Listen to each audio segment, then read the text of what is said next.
national membership. We now have almost 2,000 members and fellows, and we've been proud to be partners with DEMEC over the last few years.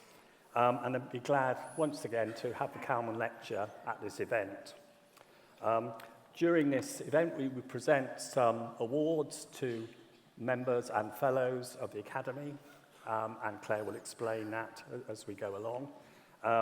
And following that, we will have the Calman Lecture from Professor Chris Whitty, which I'll speak about a bit more later. Thanks to Shona and Namita and all the colleagues on the committee of DEMEC for recognising the contribution that the professional standards, which you can see behind me, that are made by the Academy to look at the professional sort of recognition of educators. And some of the things we've heard this morning is about educators being valued, being recognised, and having an identity in the clinical workplace. We're going to present some certificates to new members and fellows, as I've said already, and also hand over to Claire to start that process. Thank you very much, President. So the membership and fellowship of the Academy are achieved by demonstrating the skills and experience in medical education mapped against the Academy's professional standards. And since May 2025, the Academy has recognised the commitment and achievement of over 160 medical educators by their admission as members. By being a member, you can use the post-nominals, ACAD Med, and you can also see a list of all our members on our online public and professional register. So this is a really lovely part of the proceedings today, to be able to award the certificates to a handful of those new members who will receive their certificate today. And I'd like them to join us on the stage. Please, if you could enter this way and then receive your certificate from our president. So our first member to receive the award is Pooja Arora.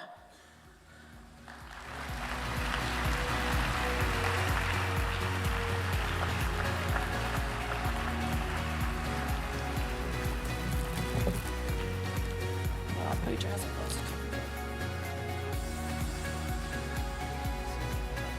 Will you just come and take your photograph?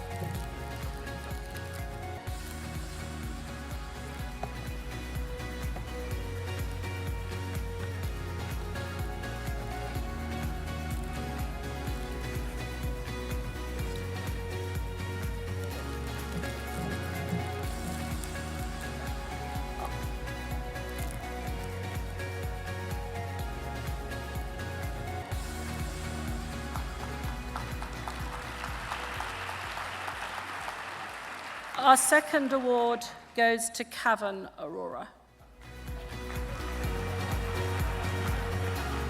Oh, it's the same person.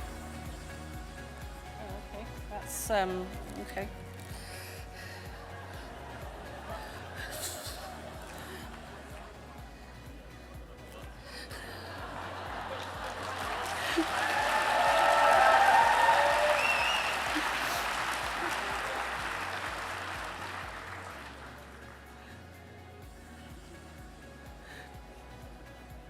Try that one again.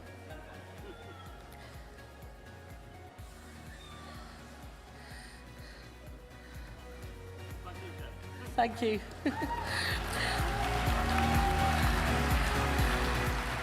Apologies. Our second award goes to Vinton Cheng.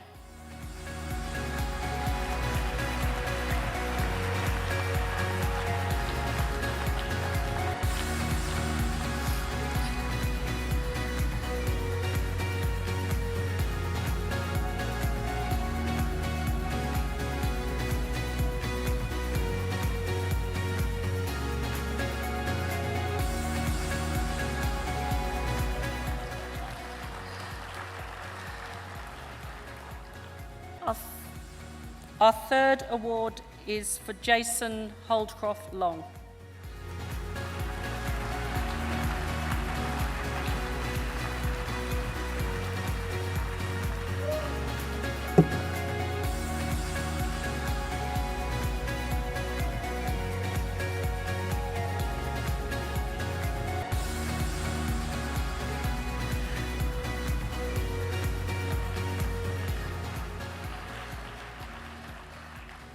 Our next award is for Thet Hatar San.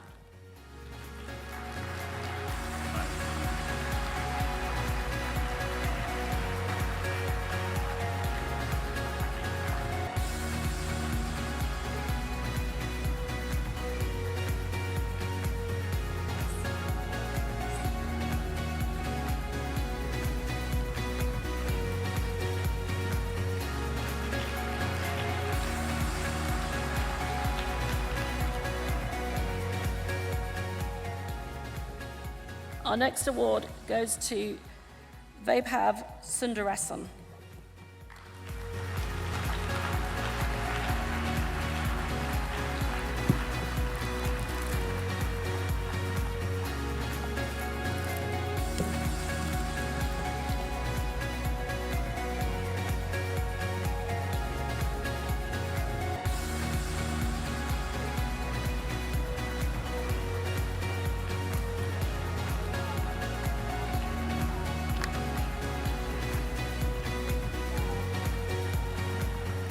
And our final member award goes to Pion A. Kie.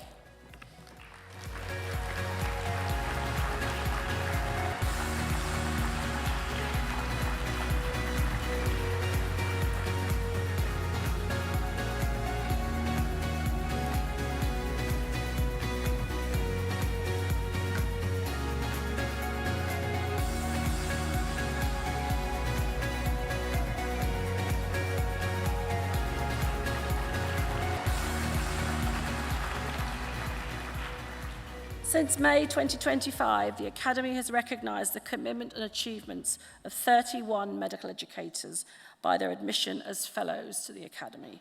Fellowship represents an even greater depth, length and breadth of commitment to medical education. And I'm pleased to invite some of this group of new fellows to the stage this evening. So our first fellowship award goes to Katrin Alden.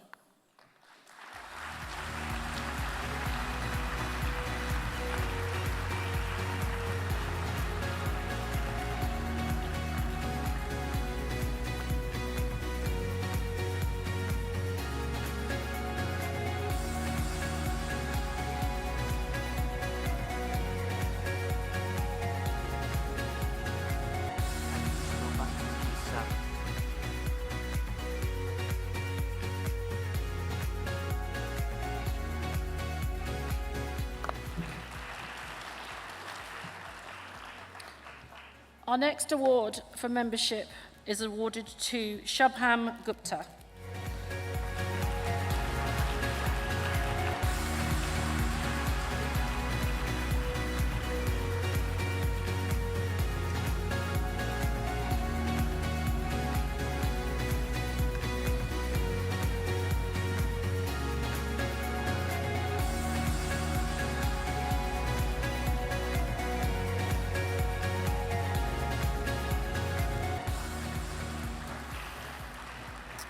Our next member is awarded to Salesh Hana Krishnan.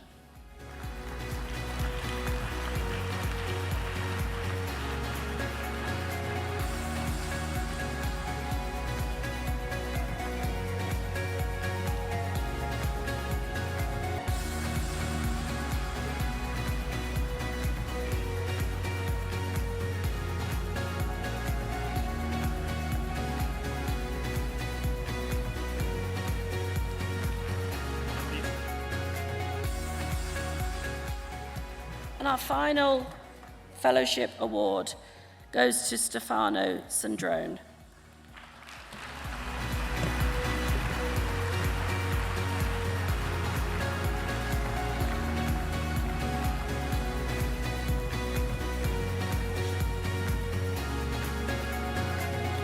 Please go to Nick.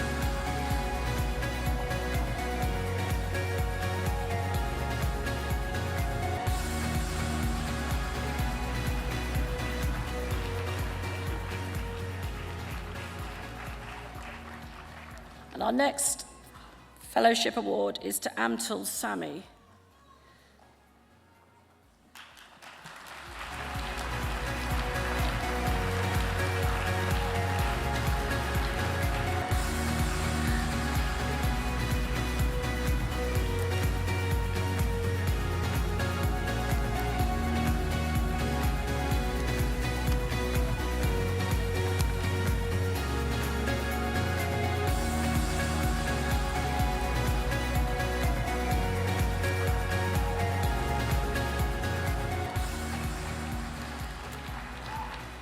we're pleased to say that 2 final members have arrived with us this evening.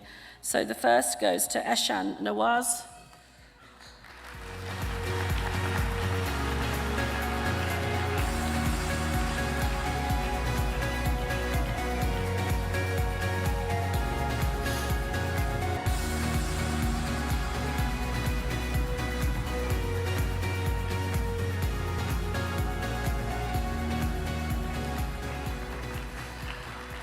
And the final membership award goes to Elise Summerfield-Smith.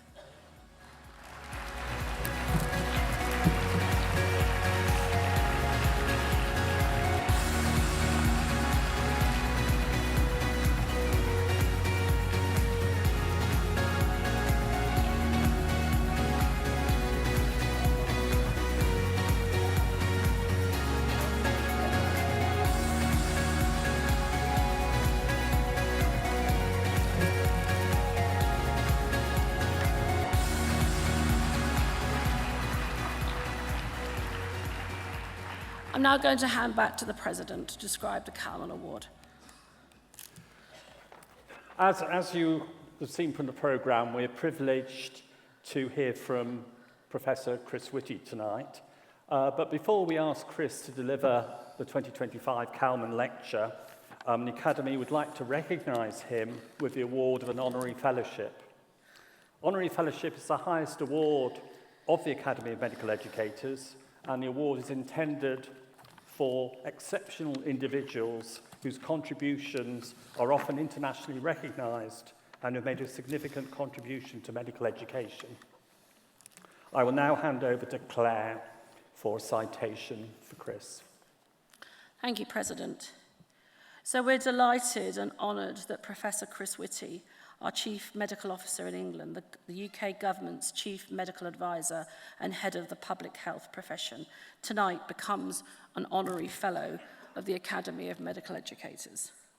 Chris, of course, is not just a household name right across the UK, but is recognised by both members of the health professions, but also the general public, for his pioneering and steering work in the government's approach to public safety during the COVID pandemic. As a practicing NHS consultant physician at University College London's Hospital and the Hospital for Tropical Diseases, and a visiting professor at Gresham College, Chris is an epidemiologist and has undertaken research and worked as a doctor in the UK, Africa, and in Asia. He was Professor of Public and International Health at the London School of Hygiene and Tropical Medicine before becoming the Chief Medical Officer, and remains an honorary professor there. Chris was the interim permanent secretary at the Department of Health and Social Care from December 2024 to June 2025. He was Chief Scientific Officer for the department from 2016 to August 2021, with overall responsibility for the department's research and development, including being head of the National Institution for Health Research, the government's major funder of clinical public health, social care, and translational research. Chris was the interim government chief scientific advisor from 2017 to 2018, and this included the work during the Nophagic poisonings. Before that, he was the chief scientific advisor at the Department for International Development, which included leading technical work on the West African Ebola outbreak and other international emergencies. As visiting professor at Gresham College, his lectures are aimed at the general public, and cover a wide range of medical and public health topics, including infectious disease, chronic disease such as stroke, diabetes, and dementia, and major cancers and current debates in public health and in medicine. As Chief Medical Officer, which is an independent position at the permanent secretary level, he acts as the UK government's principal medical advisor and the professional head of all directors of public health in local government and the medical profession. The Chief Medical Officer provides public health and clinical advice to ministers in the Department of Health and across all aspects of government. Throughout his contribution to medicine, Chris has been keenly aware of the importance of medical education and structured training to improve healthcare outcomes, and as the co-lead for the medical training review, recognises the vital role played by future medical educators in the expanding medical workforce. So it gives me great thanks to invite Chris to come up and receive his certificate from the Academy President.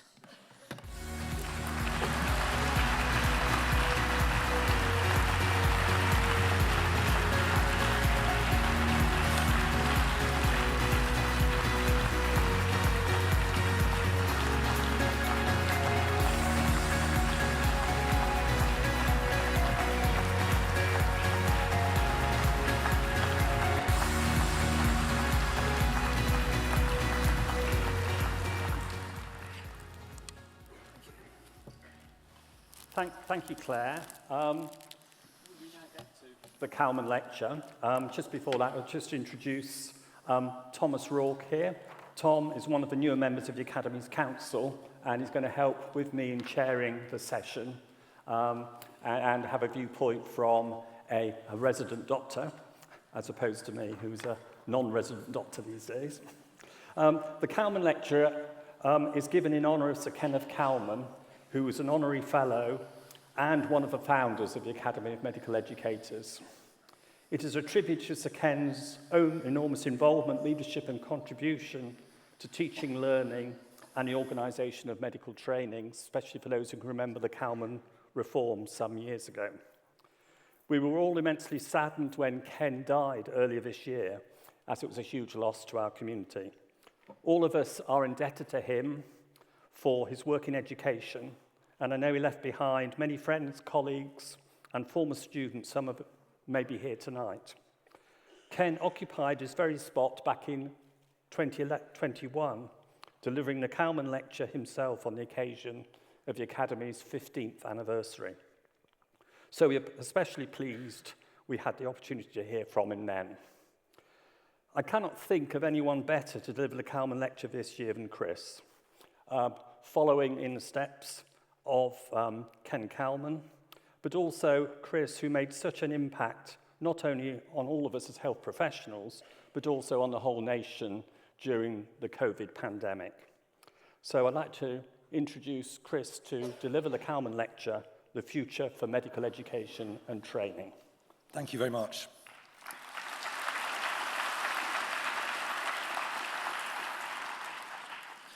Firstly, it's a great honour to have the fellowship, and congratulations to the members and fellows who did it the hard way.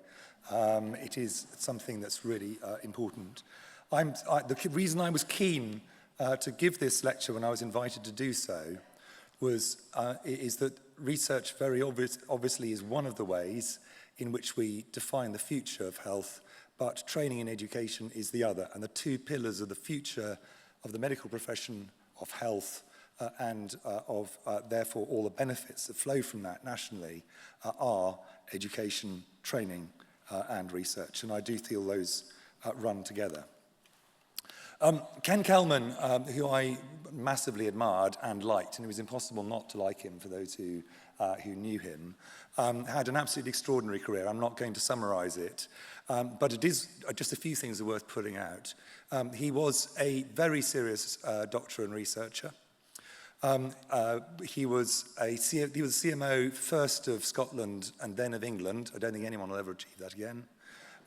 He was asked to do large numbers of things outside medicine because he was so trusted. So, for example, he was invited to lead a report on how there should be devolution in Scotland, which he managed masterfully. But really, he saw himself principally as an educator. And that's why I think it is so apt that this lecture is named after him. When he left the CMO role, he became Vice-Chancellor of one university and subsequently Chancellor of another. But he was involved in medical training and education throughout his career.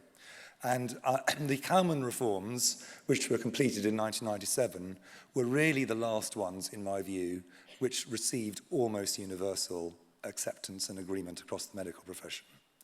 The thing which they most notably did was combine the then rather separate, entirely separate, senior registrar and registrar posts, provided minimum standards, lengths of training, things which really we all now take for granted, but really came out of Ken's work.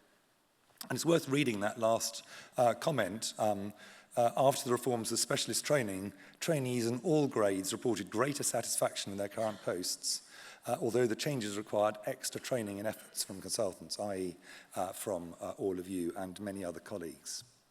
So Ken was, in that sense, transformational. The next really big change, the MTAS and modernising medical career changes, were nowhere near as successful. I can say that without in any sense exaggerating.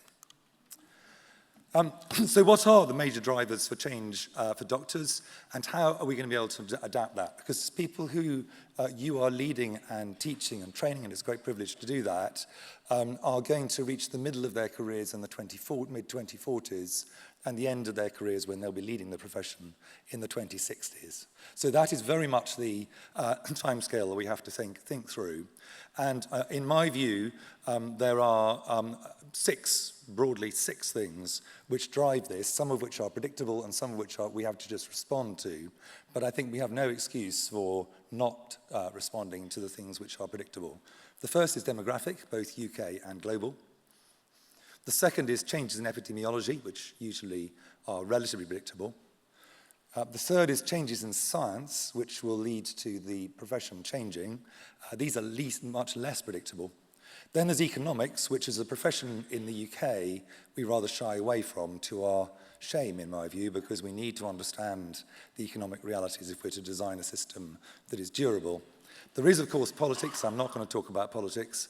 And then, most importantly, there is how the medical profession responds. And I think on occasions in the last 25 years, as a profession, we have allowed civil servants and others in good faith to design our training when actually it should be the responsibility of the profession, for the profession, on behalf of patients. So we should very much see this as a professional joint effort. Let's start off with demography, and as you can probably hear, 10 days ago I had one of the many bugs going around, so apologies if I sound a bit hoarse. This is the demographic pyramid of the UK over the last roughly 100 years. 2011, this is Oslerian medicine. So the model of medical training that really was developed in the UK was designed originally for the pyramid on the left. 1950, this is roughly when the NHS was founded, and in my view, many of the design flaws in the NHS are because it was essentially designed for this demographic pyramid, and what we're now dealing with is a demographic pyramid which is like the one just pre the pandemic, 2018, and then if we scroll forward to just before the 2040s, the main change we're going to see is a much larger proportion of the population being over 85. And those over 65 are essentially the growing population in this country. All other population segments are going to remain broadly stable over that period. However, this actually hides the reality. And this is something which I think is not appreciated by many people in government, and even, I think, by some people in the medical profession, which is because the natural cycle in the UK, not every country is the same, but in the UK, is that people come into big cities like Birmingham at 18 for training or for their first job, for medical school or whatever, and typically leave after their second child. That's the stereotypical British thing to do. And then move outwards at least once and sometimes twice. The result is that the conurbations of the UK are going to remain demographically almost identical over the next 40 years, but the rest of the country has to balance the equation. And what this means is we're now going to have, therefore, large areas of the country which are actually have very high proportions of the population who are very old by historical standards. So in dark blue, these are areas where over or up to 25% of the population is 75 years or older. And in the central areas, you're going to have a much younger population. And this divergence is happening inexorably over the next 20 years. This is important because if you project onto that map, where are the big centres of political power? Where are the big teaching medical schools of the historical medical schools? What you see is they're all in the conurbations. And they're all experiencing a demographic profile like the one at the bottom, whereas actually where the great majority of the ill health is being seen in this country is like the demographic pyramids on the top of this row. And that is going to get more extreme over time. This is important because we really do need to reflect this reality, firstly, of a very rapidly aging population in some areas with high concentrations, but also the fact that the population is increasingly diverging, so that the experience of being a doctor in a central conurbation and one in a more peripheral area is already and increasingly going to be a very different medical experience. And we need to train for both. We also need to think internationally for a number of reasons, but probably the most important is in the UK we have tended to assume that we can buy in doctors when we get our numbers wrong. This is just worth thinking through, so I'm going to start off with Europe. What we've got on the left is the UK, and we've got a relatively soft demographic landing, but if you look at the two I've demonstrated there in the middle, Germany on the right, Italy, what you can see is they have an almost mushroom-shaped demography, and those people are about to retire. So the result is that they can have a much smaller number of working-age people with a much larger proportion of the population who are of retirement age and subsequently of ill health in older age. And they are going to be in very strong competition with the UK and others for doctors, nurses, and other health and care staff.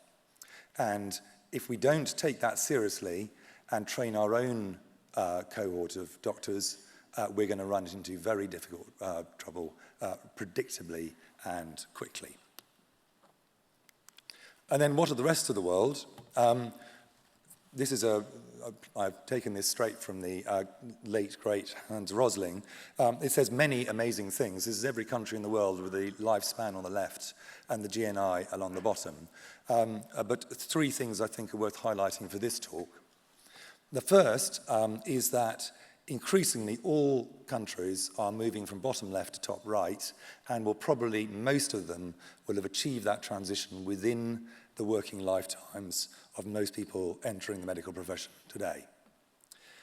Now that has got two implications. First of which is training will become increasingly stereotyped because countries are becoming more similar. But secondly, also the international competition for medical staff is going to go up very sharply in a way that we haven't seen previously. And again, I don't think we have thought this one through properly. The third one, just worth highlighting, is that the lowest lifespans in the world at the moment, out with countries actively at war, are pretty similar to the NHS, to the UK when the NHS was founded. That is a phenomenal achievement of medical education and medical science. Health has improved around the world in a really quite extraordinary way. But it's not just about age. It's also obviously about deprivation, and this is a map of under 75 mortality, and on the right, the map of relative deprivation, and they are, for practical purposes, the same map. So we are still going to see adults who are getting ill a decade or more before their time for the foreseeable future. And if you think these are going to change rapidly, if I was to put a third map on, which is the map of child death under 5 from the 1860s, it would be also the same map, demonstrating that poverty and the health effects of poverty are remarkably deeply entrenched, and we need to be realistic about that. But the result of that is that the combination of older age, highly concentrated in the periphery, and deprivation, concentrated in areas of deprivation, means that most diseases, which are both, are very skewed towards certain parts of the country. This just happens to be from a report I did on coastal communities.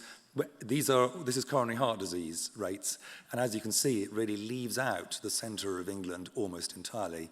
It's around the periphery that we tend to see the heavy rates, and the same would be true of very many physical diseases. And the same is true for mental health. This is the same kind of approach taken, but for mental health.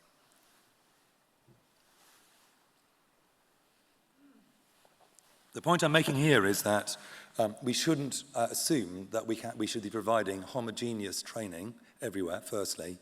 And secondly, it is not appropriate to increase the amount of training capacity evenly across the country, because that is not where the increase in demand is going to be. The increase in demand is going to be in the periphery. And that, therefore, is where we should concentrate our efforts as we expand the ability to train future generations of doctors and indeed other healthcare workers. Now on to what diseases will our colleagues be treating as they go through their career. And I think this is just to make the point that this changes really profoundly, but not suddenly over time. So these are the big killers at the start of the last century.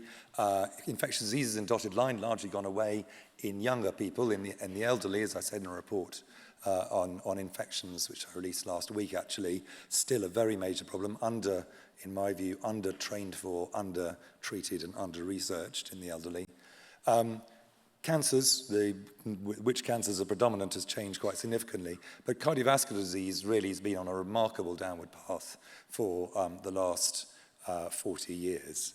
And if you compare, for those at my age and stage, or a few of you may even be older, what an acute general medical take looks like now compared to when we were house officers, the domination of cardiovascular disease is much less severe in most places than it was when I trained, for example.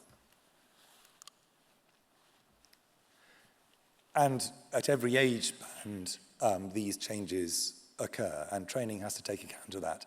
Anyone who's been in committees which determine what the syllabus will be is well aware of the extraordinary ability of people to fight on the basis of historical importance when it's very clear that actually there is an ebbing tide and there are other areas of greater importance. And therefore, we always tend to be a bit behind the curve when it comes to which areas of medicine should we be prioritising.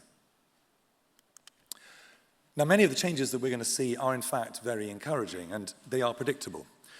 So I've just taken two here, both of which I consider great triumphs. They're from a recent report we did on health in the UK. On your left, what you can see is smoking rates. And in orange is where it is roughly now, in blue is where it was in 2011. It's not that long ago. And what you can see is a collapse in the rates of smoking in people under the age of about 40. That is an amazing achievement, and hopefully if the bill going through Parliament at the moment achieves its aim, that will go even further with the first arrival of a smoke-free generation. That means that in 40 years' time, smoking-related diseases will be a shadow of what they are at the moment because the COPD, lung cancer, and indeed many cardiovascular diseases driven by smoking will predictably be much smaller than they are at this point in time. But, and there is a but to that, people in their 50s and 60s have hardly changed their smoking behaviours at all. So in fact, we're going to continue to see for quite some time, for those in the next 20 years, these diseases as this particular cohort move through and get to the age when they start to pay, sadly, the price for a company having addicted them in childhood. And then on the right, I put this in partly because I just think it's so encouraging, is cervical cancer by age band. And what you can see in the orange bar is what's happened to people in their 20s. The cohort who've now been almost fully vaccinated against cervical cancer HPV vaccination is essentially gone away, as have many other diseases associated with HPV. So here's examples where areas of medicine are predictably going to shrink, and that is a good thing. It's a remarkable achievement. Some of the diseases associated with obesity, on the other hand, are going to go in the other direction. These are predictable factors, and we need to take account of that when we think through the training we're going to provide. Now, just a couple of points on the issue of older age, because I think that the importance of older age over time for the training we need to provide is profound, but it's not always exactly as people imagine it. And this is a piece of data which I'm surprised quite a lot of our colleagues don't actually know, which is everybody knows that people in areas of deprivation live for shorter periods of time. That's well recognized, and there's large, I hope no medical student would be able to qualify without being aware of that fairly fundamental fact. If they do, that's a problem. But the thing which I think people don't realize is that the group of people who live longest have the shortest period of ill health by a decade. So if you go to areas of relative affluence, you have a much older population with a much smaller amount of disease. over their entire lifetime in absolute numbers. The reason I'm making that point is twofold. Firstly, that the assumption that old age equals more disease is not actually true. It is possible for us actually to have an older population and to have less disease. That's entirely biologically plausible, and indeed that is what happens based on the natural experiment of making some people richer than other people. Secondly, I think to make clear the very important role of prevention within medicine. If you look at this difference, the great majority of it is due to preventable disease. My own view remains that prevention is given much less weight in training than probably it deserves, given the extraordinary power prevention has to change both primary prevention and secondary prevention, to change disease patterns over time. And then the other side to it is that multimorbidity will increase as with older age. It's accelerated by deprivation, but by the time you get to 80, it's the fact you're 80. And the reason I want to stress this point, and all of you have probably heard me say this before, but I think it bears repeating, is as our population has become more and more multimorbid, where it's actually pretty unlikely people will have a single disease, as a profession we've become more and more specialized. That is not a rational response. And it is absolutely essential that as people specialize, which they should, they maintain their generalist skills, because almost all their patients will have multiple things wrong with them. And maintaining generalist skills, in my view, is absolutely critical as we go through training. Now on to science. I'm only going to give one slide on science, and that's because predicting where science goes is a mug's game. My first ever day in medical school was lectured by a brilliant scientist who was then head of my medical school, and he made 10 very bold predictions. We were all very excited by them, and not a single one of them came true. So guessing which area of science is going to get better and which one is not is something which I think we should all do cautiously. But I think we can say with some confidence that medicine for all of us has changed during our professional lifetimes, at whatever stage you're at, and will certainly continue to do so. New areas of medicine open up, and we have to train in them. Interventional radiology, massively bigger than when people of my generation were training. Robotic surgery essentially was then almost entirely experimental. That at the same time, and we're less good, I think, at acknowledging this, old and distinguished areas of medicine become obsolete. And we need to be very straightforward with ourselves as a profession. I had a quite interesting discussion, actually, with a recent president of the Royal College of Surgeons, who had taught me, actually, as a medical school, who said that he trained all the way up to the top of senior registrar to be the best person in the UK at oversewing stomach ulcers, and was just about to get his first job when cimetidine came through and completely eliminated his entire future career at a stroke. And the reason, I think you can never be sure whether an area of science is simply going to blow an area of medicine out of the water. But I could give long lists of things in medicine which no one saw coming, and suddenly an area of medicine becomes essentially obsolete. But all areas of medicine change. Immunotherapy, I could give long lists of these in every one of your areas of trade. You can probably predict with some certainty where the changes will happen in the next 5 years, and with a fair degree of certainty what will happen in the next 10. If any of you think you can tell what's going to happen in the next 40 years, go out and buy the shares, because you'll be remarkable if you manage to achieve it correctly.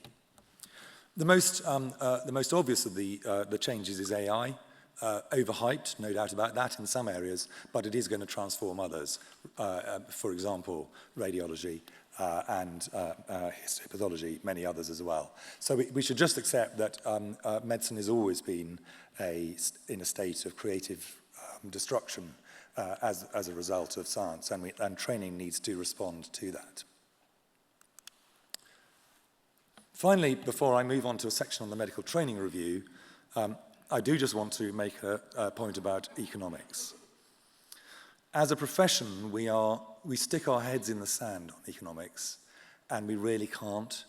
We've got to run a service which is still capable of running in 40 years at the point when the people who are entering the medical profession now and other health professions are towards the end of their career. And the amount of money that is going to the health service has steadily increased over time. The OBR projections on this take us from around about 7% of GNI at the moment, and you saw how difficult it was for the Chancellor to get the numbers to add up in the last budget, to over 12% within the time frame of people who are currently training early in their careers in medicine. This is not the distant future. So the idea that we can simply use the current model of medicine and steadily expand it is financially, in my view, cloud cuckoo land. And we cannot make that assumption. We have to basically invent medicine in a way which bends that curve to some degree. The costs will go up, but they cannot afford to go up that much. And our training needs to respond to that.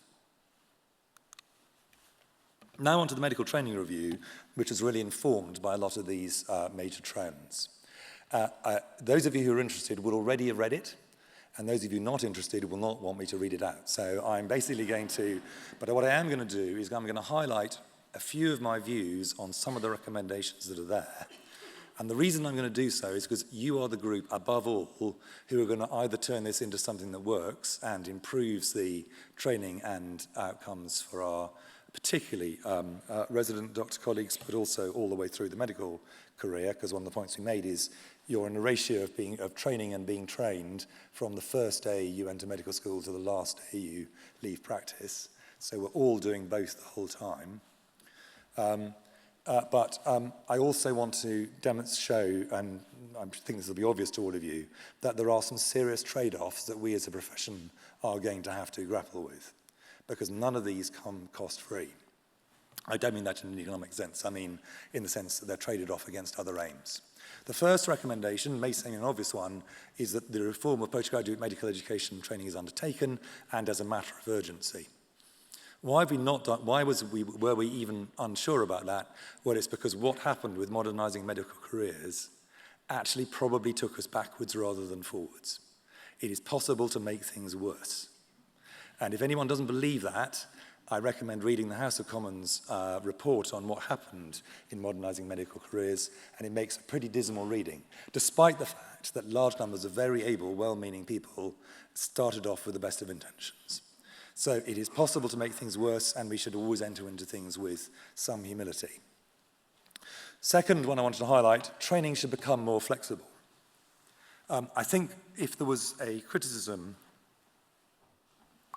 of the consequences of the Calman reforms, is that they did make training more inflexible. And they made it harder for people to actually find a career path that suited with their long-term aspirations. So I think most people say training should become more flexible. However, most people also say they want greater predictability in their training. Those two, of course, are in tension. So here's one of the tensions that as a profession we're going to have to work out. What is the correct balance between those two aims?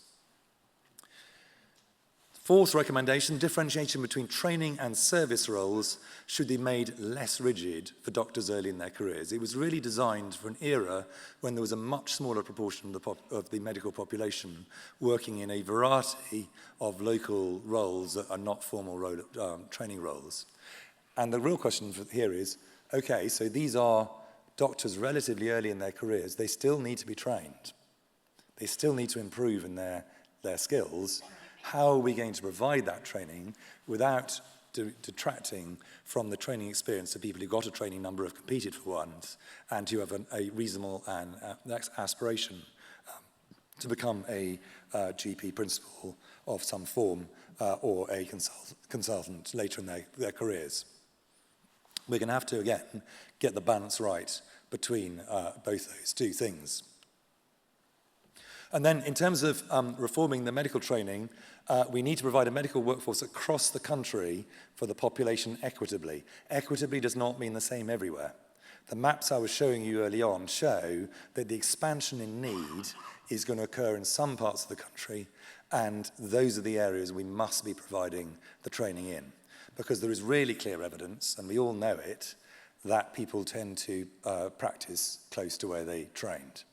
And therefore, if we do all the training in the conurbations, don't be surprised if you have difficulty, as we currently do have difficulty, attracting people to go and work in the more peripheral areas, which is where the increase in need is going to be.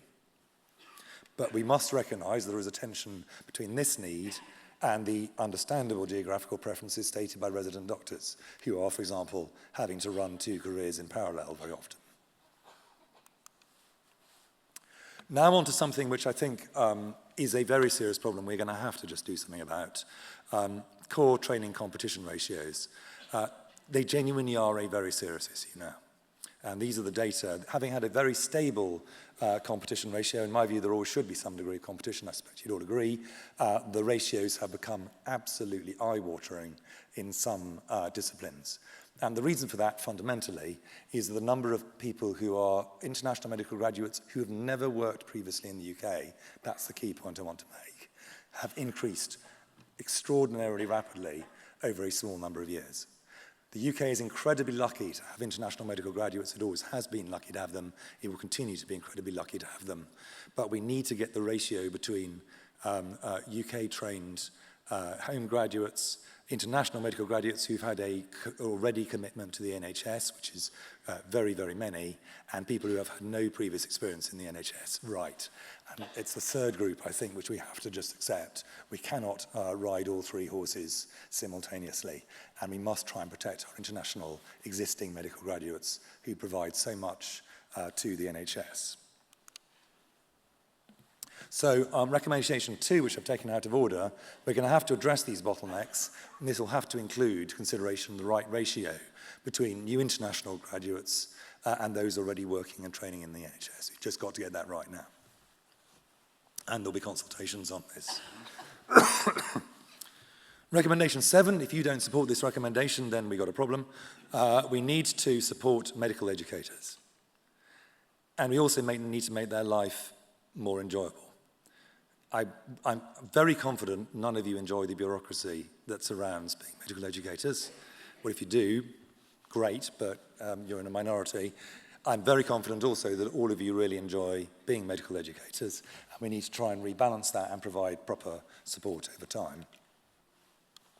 We did want to recognise that crafts, specialties in particular, have a major issue, and in particular, in some disciplines, ophthalmology, for example, many of the most simple operations are all being now undertaken in the private sector, and we must make sure that therefore trainees have the opportunity to do those, because rather than having this gap in their training, and therefore we must insist that the independent sector provides training if the NHS is commissioning and paying for the procedure, because otherwise we're not going to have the surgeons of the future in very many disciplines.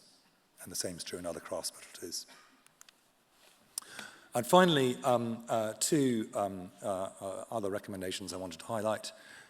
We must work with the other 4 nations, and you've already had the fireside chat earlier on today, but I do think it's important that we maintain this as a UK, not just an England-focused approach.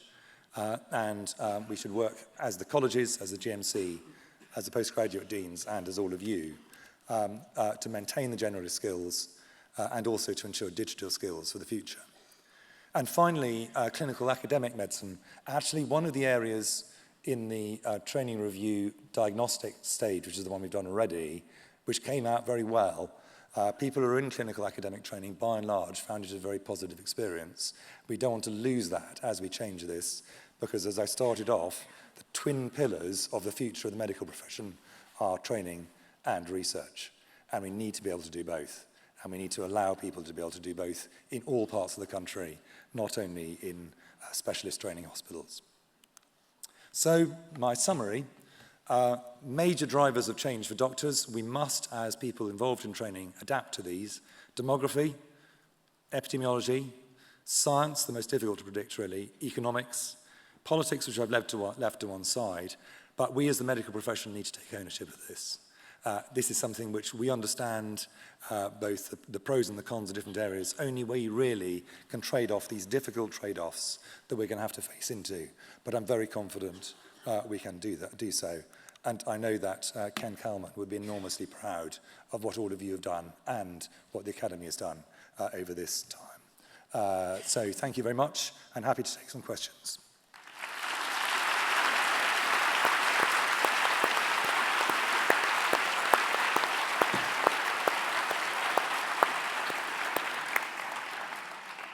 Thank you very much, Chris. Particularly, all the information you've given us about the predictions for the future, which I hope you've got correct from what you said of the past experience, but also the impact that may have on the way we look at education. One thing I was just going to pick up on was recommendation 7 when you talk about educators and less bureaucracy. And I know we heard from some speakers earlier today about the workload with, for example, e-portfolios and ARCPs, etc. But also I wanted to think about how we can enable a career for a medical educator. And we may hear from Tom about this, who's particularly looking to the future of a career in medical education alongside their clinical practice and how we can enable that. Yeah, well, I think that on the first of those, one of the things you realise if you work in bureaucracies, and I've worked in many, is that bureaucracies acquire bureaucratic nonsense like a sort of ship acquires barnacles as it goes across the sea, and you just have to strip them off from time to time. And it's amazing, every single barnacle will have someone who wants to fight for it. But the fact is, actually, a lot of the bureaucracy we all impose on ourselves has marginal value at best. And what it does do is really annoy people and make it less fun and attractive for people to go into education, which is such a central thing. On the educational side, without good education and training, there is no medical profession. I mean, it is the fundamental area, and it has always been seen as absolutely central to the job of any doctor that they are involved in education directly throughout their career. And I've been quite surprised to meet some of my colleagues who genuinely think that is no longer their job, and I do not agree with them. I think it is absolutely the responsibility of every doctor to be involved in education, and if they are useless at education, there are a few, at least they should be then giving time to the people who are good at it to do it and being very supportive of them, because otherwise, how is our profession to survive and how are we to serve our patients in the future? It is absolutely critical, and I think anybody who understands the history of medicine knows that education is absolutely central to this. Thanks, Chris. If there's some questions from the audience, put your hand up and a mic will come around. But I'd just like to hand over to Tom, who's got some comments. Thank you very much, Professor Whitty, for that talk and for all the work you're doing in this area. It was really refreshing to hear that this is being clinically led rather than politically led. Just in terms of the recommendations, just going a little bit more detail, specifically talking about recommendation 8 that was passed over in this lecture here. It was really good to see in terms of the importance of providing resident doctors within the craft specialties to get the experience of procedures and tasks that they do. With that in mind, I was wondering whether within the recommendation there was any mention of the impact of advanced care practitioners and physicians' assistants on the opportunities of resident doctors to get these opportunities. And one of the reasons why I make reference to this is that within the Leng review, the reason why physicians' assistants, the impact on training of resident doctors wasn't mentioned is that it was referenced that it was going to be looked at within this review. And I was wondering how that was going to be carried out in the remainder of the review and whether a recommendation for prioritising resident doctors for these procedures would be something to be considered just so the residents can become the consultants of the future. Yeah, so we had quite a long debate about this, and we decided that there was a big risk. It was already quite a long report. I mean, if any of you have read all of it, well done, including the appendices. And our worry is if we started to going outside the medical profession into all the professions around it, it would become almost unmanageable. Also, we then have to consult them because it's not right that we're saying what the impact should be on multiple other areas. So we decided not to deal with that. In the next phase, which is the one where we actually have to make decisions, we will have to deal with that. And I think everyone recognises that there is perceived to be, and in some cases there is, but the Leng report makes clear that perception and reality are not always the same thing, some competition. And the principal aim has to be to keep the training of medical professionals and doctors, therefore specifically, at the highest level it can be. Now, to say that there is no role for anyone outside the medical profession in any of the training we do in either direction is to fly in the face of hundreds of years of actual experience. And the medical profession has existed comfortably or uncomfortably with multiple other professions for hundreds of years, usually trying to strangle each of them at birth, essentially, if you want to look at the history of this. It is a bit more complicated than is sometimes implied, but absolutely, fundamentally, my view is the responsibility of the training review and the responsibility of improving training is to improve the training of doctors. That doesn't mean that there aren't other bits of the medical sort of area around that which also need training of their own. That is a separate point. Okay, thanks, Chris. Any questions from the audience?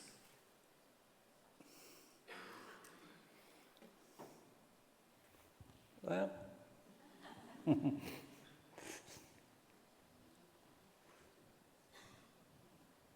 Hi, thank you very much, and inspirational as always. So given the demographic shifts you outlined, including longevity, multi-morbidity, rising social care needs, if I gave you a magic wand, what would you identify as the top #1 priority for transforming medical education so that today's learners are genuinely prepared for the health landscape of 2050? And what practical levers do you believe will drive that change at a national scale? Well, I think I probably have two, but I don't consider my views on this are any better than anyone else's in the audience. The first would be a reassertion, which I've already said, of the need to be a good generalist doctor. And as the population ages, that need is going to go up. And unfortunately, as a profession, we pretended that the solution to this is to become more and more specialised over the last 30 years. It clearly isn't. So we need to really respond to that reality. The second is if you go back to that blue and orange bars that I showed, if we can, as a medical profession, take much more seriously the shortening of the orange bar by reducing all the things we know extend the period of ill health, smoking, the list we all know, it's seen as an unsexy thing to do. Secondary prevention is seen as much less exciting than, doing huge heroic operations. Actually, it is incredibly powerful. And re-exciting people about primary and secondary prevention, to me, means that we will have a manageable issue in 40 years, which if we don't do, we're going to have an unmanageable one, which however well we train people, we're going to be in trouble.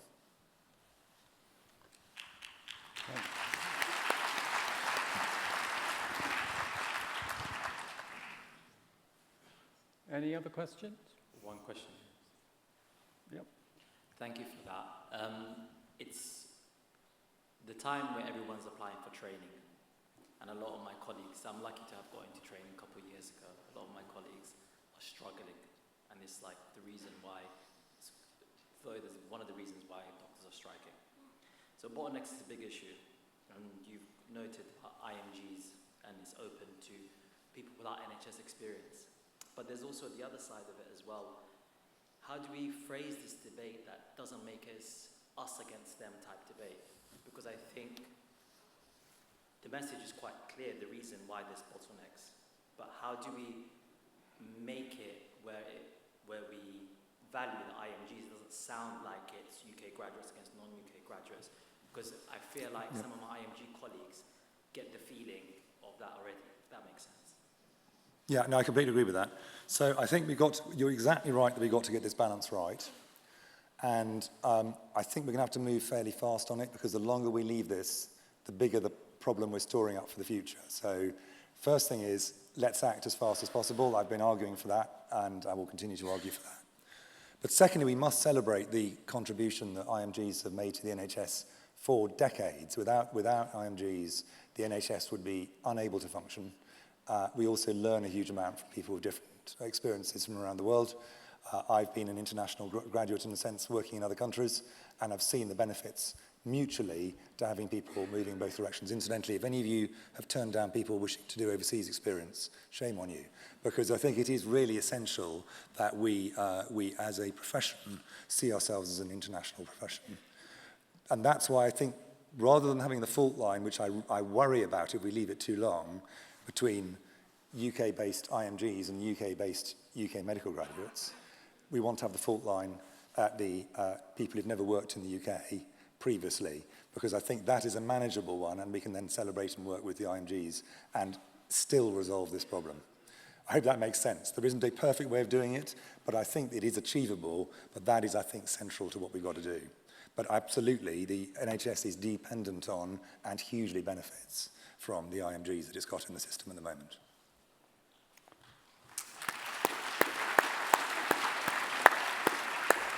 Just a final question now. Hi, thank you. Just following on regarding the bottlenecks and everything, I know we want more UK grads, and we're going to increase by 1.5 times the places, but I believe that we're going to lose out on the best and brightest because they look at the projection of doctors in careers and are worried about their job security later on down the line. In order to kind of safeguard from this, is there any potential to, because I believe like all doctors are on the occupation shortage list, and Dr. Mike mentioned in his foundation presentation that foundation doctors are separate from this. Would it be possible to separate trainees and non-trainees from the foundation and UK occupation shortage list as a way to tackle bottlenecks? Well, I think, I won't repeat points I've previously made. I think that it's quite interesting, when people started talking about expanding numbers of training posts, it got a pretty mixed response, actually, from people in early career jobs when I talk to people about it. Because people have already got a training number, what they can see is their chances of getting a consultant or GP number, a long-term job, diminishing if this is expanded, in a sense, completely randomly. So I think what we have to do is only do expansions in training in areas it is already difficult to fill posts in either consultant posts or GP posts. That may be because it's a geographical area that's difficult to fill, or it may be because it's a discipline that's difficult to fill. But expanding popular posts, I mean, popular in a very short period of time, yeah, people will get a number, but then when it comes to the point of getting a job, the ratios of people who've, in good faith, gone through 5 years of training to people who can actually get a consultant job will then become impossible, and that just kicks the problem down the road. So I think the key here is you've got to expand the training in the places where there are shortages of doctors and not expand it in the areas where, in fact, there aren't. Well, thanks very much, Chris, once again, for giving us lots of food for thought, and also hopefully we'll see more come out of the next phase of the medical training review. Just to say to everybody, there is a reception now back in the main hall where you can look at posters again, and that reception is planned to run to about 8 to 8:30. So please stay behind if you can and do some more networking, etc. So thanks very much.